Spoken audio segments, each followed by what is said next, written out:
RTP. André Benavides nos acompaña. No lo alcanzo a ver, ya lo veo y lo veo muy bien. Qué bonito fondo. Está en la capital. ¿Cómo está? Un gusto saludarle. Sí, aquí estamos desde Quito, a las órdenes. Me encanta el fondo que tiene, ya luego me contará. Gracias por compartir con nosotros. Primero, luego de la intervención del presidente de la Asamblea y del presidente Daniel Noboa, ¿hay algo de claridad en materia constitucional o de cambios en leyes que se hayan podido quedar, no sé si claro, pero por lo menos así como una idea de lo que puede hacer el gobierno nacional? Bueno, me parece que el discurso del presidente de la Asamblea Nacional primero nos está hablando de que van a existir condiciones, al menos políticas, para poder legislar. Creo que eso es necesario y eso también genera cierto tipo de condiciones para que el presidente de la República pueda gobernar, más aún cuando él es colegislador. Y muchas veces pasa que las leyes son ineficaces, no se ejecutan, cuando no existe el presupuesto. Entonces, si ahorita ya estamos en sintonía entre ejecutivo y legislativo, el uno va a poner el billete para poder implementar la ley y el otro va a poner los votos para aprobar esa ley, bueno, yo creo que al menos existe algo de luz al final del túnel, principalmente en los últimos 2 periodos presidenciales en los cuales tanto Lasso como Noboa evidentemente tuvieron llamémoslo así, una tensión política y generación de ingobernabilidad que causaron muertes cruzadas, juicios políticos y la última pugna entre ejecutivo y legislativo.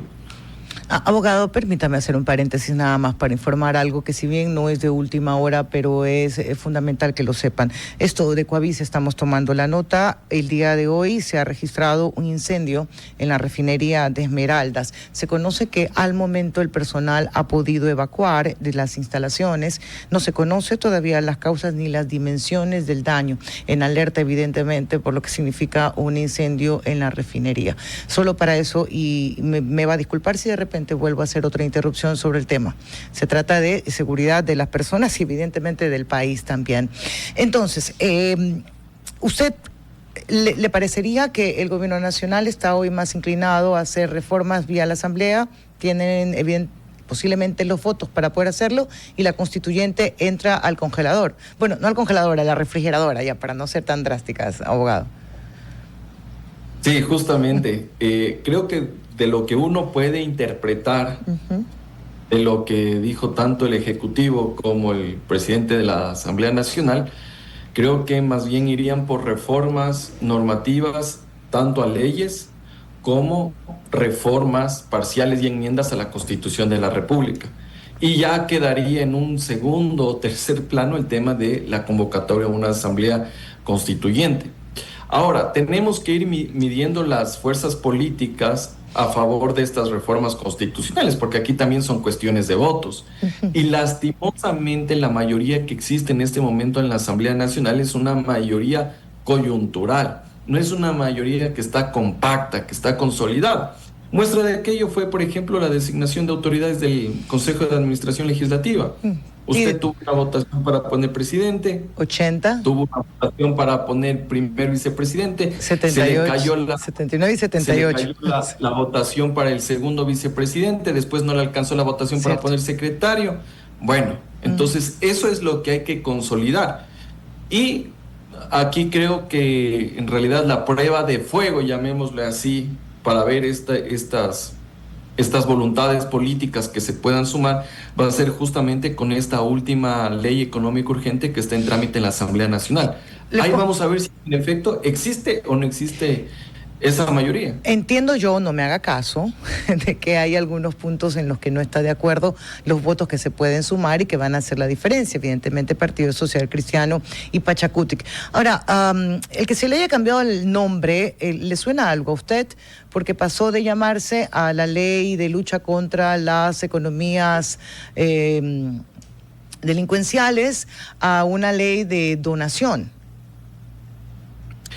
Mire, el problema que tiene la ley es justamente no en el concepto como tal, porque yo creo que todos los ecuatorianos, desde el presidente de la República hasta el ciudadano de del barrio más recóndito del país va a estar de acuerdo con la ley, conceptualmente, porque hay que ir en contra de las economías criminales. O sea, con el titular creo que todos coincidimos. Todos coincidimos. Lo que hay el problema es justamente lo que tiene que ver ya con el articulado, cómo se lo ha planteado. Y a mí se me llama profundamente la atención que tenga la ley económica urgente para perseguir o sancionar las economías criminales, y ahora se ponga ley de solidaridad. Esa ley de solidaridad no tiene nada. Lo único que tiene son 2 o 3 artículos que tienen que ver con la declaratoria de zonas de emergencia o de ayuda que puede dar el gobierno para donde ha tomado espacio, llamémosle así, el crimen organizado, y también hacer estas deducciones del impuesto a la renta si es que usted hace donaciones en materia de seguridad. Es lo único que habría de solidaridad. Ahora, lo que estoy pensando, y esa es una interpretación mía, Dele. es que lo que puede pasar en la Asamblea Nacional es que como ven que eso está plagado de inconstitucionalidades, al final del día van a sacar una ley más reducida y solo van a ver el tema tributario y económico para evitar cualquier cosa que se pueda dar en la Corte Constitucional. Pero, no se me vaya. Ok, estamos suponiendo, yo lo dejo en el campo de la suposición también y voy a escuchar y quiero saber más sobre esa suposición. Usted llega a esa idea solamente por el cambio del nombre, abogado. Claro, por supuesto, porque cuando usted tiene un proyecto de ley, y es lo que se denomina la unidad de materia, el articulado tiene que guardar concordancia con el título. Si tú me estás hablando de materia de solidaridad y le estás metiendo incremento de penas, procesal penal, indultos, creación de jueces y de conflicto armado interno, bueno, el conflicto armado interno de solidaridad no tiene nada. Así que ese cambio de membrete creo que no se compadece con la unidad de materia. Y incluso la comisión está cometiendo un error, inclusive una inconstitucionalidad por la forma, porque el título de la ley no tiene nada que ver. Es como si mañana yo diría ley reformatoria, la ley de inclinato, y termino reformando el Código de Entidades de Seguridad Ciudadana y Orden Público. No tiene nada que ver lo uno con lo otro. ¿No le parece a usted que hablar sobre declarar como objetivo militar a quienes estén con los vidrios polarizados y con alteración de placas no es una lucha contra las economías? Porque se ha utilizado como medio, digamos, para las extorsiones, robos y secuestros. ¿No le parece que sí tiene que ver ese artículo en particular con el título? Mire, hacer el control de vehículos blindados o con películas o que tengan las placas es algo que ya existe. Y me parece que si es que ese es el objeto de esta ley, bueno, eso es algo que ya está regulado. Y creo que eso es, vea, el tema de los carros, de las películas negras, etcétera, solo es una muestra del ego y la vanidad que tienen los delincuentes. Al final usted no está yendo en contra de la economía criminal. Si usted quisiera irse en contra de la economía criminal, aplique mecanismos que permitan prevenir primero el lavado de activos, sancione el enriquecimiento ilícito, sancione el enriquecimiento privado no justificado y revise todas aquellas transacciones de lo que tienen que ver, por pero ejemplo, para eso ya hay norma. Pero para eso ya hay norma, incluso ya hay tipificación, ya hay todo. El enriquecimiento ilícito no justificado ya lo hay. No. A eso justamente voy.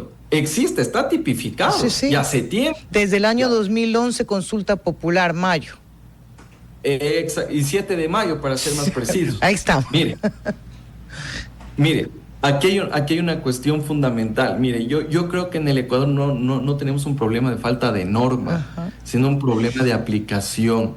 Entonces, a lo que yo iba es a lo siguiente, que usted, en lugar de hacer esos controles de la película del carro, haga controles sobre las actividades societarias, actividades financieras, actividades comerciales.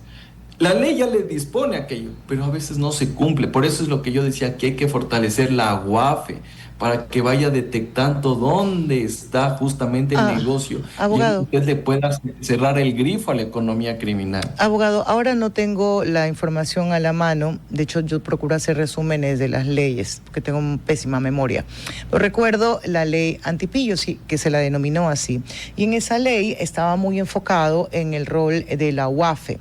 Y pues no fue aprobada, porque se hablaba de que se le daban extras poderes a la unidad de lavado de activos. económicos. Si se retomase quizás esa parte o ese proyecto de ley, si se tuviera una lucha con más recursos para ahí sí golpear las economías criminales.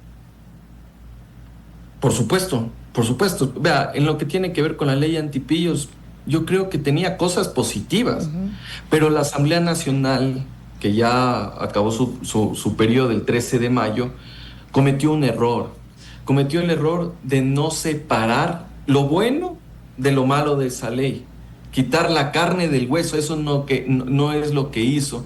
Y más bien por estar con estas pugnas políticas entre Ejecutivo y Legislativo que dijeron, como tú me objetas los proyectos de ley, yo te niego los proyectos de ley. Y ahí entramos en el debate si es que podría entrar en el Ministerio de la Ley, la ley antipillos. Y a la final la Corte Constitucional dijo que no. ¿Ya? Entonces, yo creo que en este caso sí se podría retomar. Hay algunas cuestiones que nos quedan boteando que se pueden prestar para cualquier tipo de acto discrecional. Si se te cae mal alguno, lo persigues con todo. Pero, por ejemplo, en el ámbito institucional, yo creo que la UAFE no debería estar en el Ejecutivo. No ser una oficina adscrita a alguna de las carteras, me parece que es el Ministerio de Economía y Finanzas, porque justamente no le vas a dotar de imparcialidad ni independencia. Capaz se podría a que sea un órgano autónomo incluso dentro de la propia Fiscalía General del Estado, parece alguna interesante. cuestión así. No se la debes a nadie.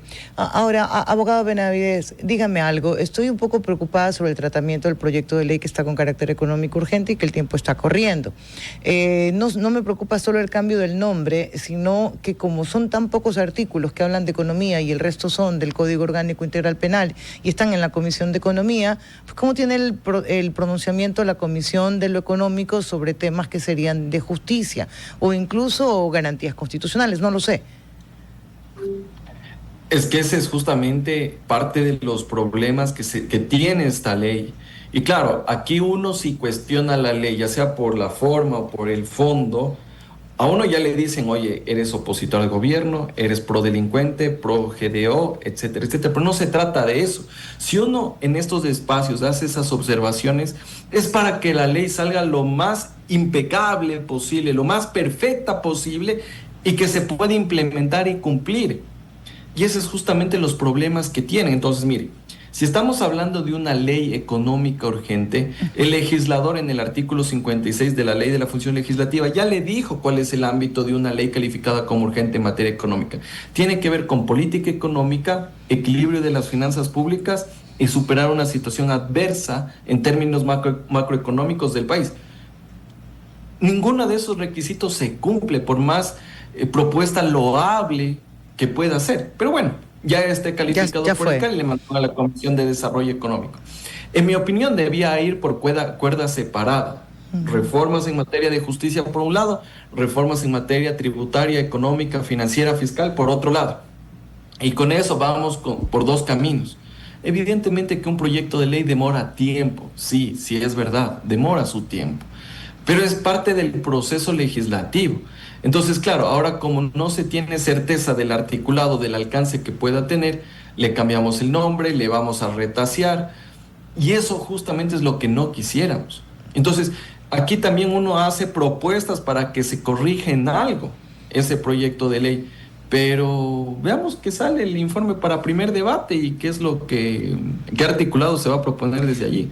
Lo otro, dentro de los beneficios que están dentro de esta ley, es el que yo pueda hacer donaciones y luego se convierta en una deducción para mi impuesto a la renta. El día sábado, el viernes, el presidente tenía una entrevista con la periodista Yanedi Nostroza y algo profundizaba sobre esto. ¿Qué mencionaba? Mencionaba que iba a haber una lista de cierto tipo de productos que yo, empresario, si quiero, puedo comprar para hacer esta donación. Pero mi pregunta es, yo puedo comprar material bélico, yo puedo comprar cascos, yo puedo comprar helicópteros como una empresa privada para que luego tenga un uso de seguridad, entendiendo lo que significa comprar algo en lo que asumes la responsabilidad de la calidad del bien. Pensé inmediatamente en ciertos aviones que terminaron estrellándose. ¿Sobre quién recaería la responsabilidad? En el supuesto que se dé, abogado. es parte del problema que tenemos en esta ley y mucho dependerá del reglamento de aplicación. Porque claro, alguno diría, bueno, mañana van a comprar el helicóptero de Rambo para que vayan a perseguir los delincuentes. Pero ahí obviamente hay otro problema, porque si cuando tú te compras uno de estos aparatos o incluso armamento, como usted bien lo señala, hay un tema de responsabilidad y no es un tema sencillo. ¿Qué tal que terminas comprando granadas iraníes que de repente explotan y se bajan todo un destacamento militar? Porque no tienen todas las seguridades, no cumplen con los protocolos, no cumplen con las normas. Usted decía, bueno, si compramos un avión o lo que sea, tú tienes que asegurar el avión, tienes que darle mantenimiento. Incluso dice, toma, aquí te regalo el avión. Pero ¿quién le va a hacer el mantenimiento? Sí. ¿Quién le va a poner la gasolina? O sea, todo eso requiere de recursos del Estado. Que conceptualmente podemos estar de acuerdo que la gente pueda donar para materia de seguridad. Sí, podemos estar de acuerdo. Y es más, ¿sabe lo que yo le diría? Dígame. También yo creo que podemos poner ahí una disposición para donar a la función judicial. Porque a mí todos los días los jueces me piden resmas de papel porque no tienen con qué imprimir las providencias. Sí. Entonces, yo creo que también hay otros problemas, pero creo que por ahí tampoco va la cosa. Ok, y al final del día, digamos si esto queda sujeto el título con los artículos, me voy en su idea nada más. Al final se puede entender eso también como una lucha contra la delincuencia, no necesariamente contra las economías, ¿cierto? Si solamente se registra la aportación, la deducción. O sea, lo que podríamos decir es que el Estado estaba viendo la manera de cómo fondear para hacer frente a la lucha contra la criminalidad. Es lo que estamos viendo. Y creo que quedaría ahí. Y me parece, por eso es lo que le digo, tenemos que esperar cómo sale ese informe para primer debate y tenemos que ver cómo va a salir el informe para segundo debate para realmente si estamos hablando de una ley netamente económica o un híbrido, llamémoslo así, entre reformas económicas y temas de seguridad, porque en temas de seguridad usted tiene el conflicto armado interno, creación de jueces especializados, sí, aumento de penas, temas procesal penales, indultos, prisiones preventivas, un montón de cosas que como usted le llama la atención, dice como la Comisión de Desarrollo Económico, sí, que incluso su equipo son más economistas que abogados, va a ser una ley que tiene que ver con materia penal. Sí, a mí me genera muchas dudas de lo que pueda salir. Y lo último, y esto puede parecer una tontería, porque yo sé que las reglas ya están hechas, pero cuando se presentan estos proyectos de ley, a veces en principio se ven muy bien, pero luego aparecen los reglamentos y tú dijiste qué pasó. En los reglamentos no es que contrarían el fondo de la norma, pero llegan a determinadas exageraciones que luego te puedes llegar incluso a arrepentir de haber votado a favor de ese proyecto de ley. ¿No se puede presentar el reglamento y el proyecto a la par? Es que justamente cuando uno aplica, bueno, para que exista el reglamento se necesita ley. Sí, sí. Entonces primero tiene que ser aprobado la ley. Ahora, pero por lo menos un bosquejo, pues, ¿no? Que me den una idea, oye. Ahora, el tema aquí es que el reglamento justamente puede limitar, puede restringir o puede darle un alcance distinto de lo que dice la normativa. Y le voy a poner un ejemplo que me parece muy pernicioso, que capaz no tiene nada que ver con lo que estamos hablando, pero es un buen ejemplo.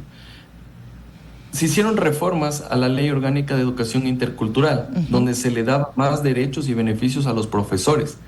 En el reglamento les restringieron y les metieron más requisitos para la recategorización. Y por eso los profesores están jodidos ahorita porque no cumplen con los requisitos, porque son diferentes a lo que decía la ley. Entonces, eso podría darse en este caso. Entonces, claro, y si usted quiere bajarse el reglamento, tiene que primero ir donde un juez de lo contencioso administrativo y esperar 5 años. O por ahí presentar una acción de inconstitucionalidad a ver si es que la Corte le para bola por este asunto. Entonces, por eso las leyes tienen que ser tan bien pensadas que en el reglamento no haya espacio. Sí, por eso es que esta ley en particular me preocupa porque es sumamente amplia y el reglamento puede cambiarlo absolutamente todo. Abogado, le envío un abrazo. Gracias por habernos acompañado. Gracias por la invitación. Valoro muchísimo que esté con nosotros. André Benavides nos ha acompañado 11:31. Vamos a la pausa y ya regresamos. RTP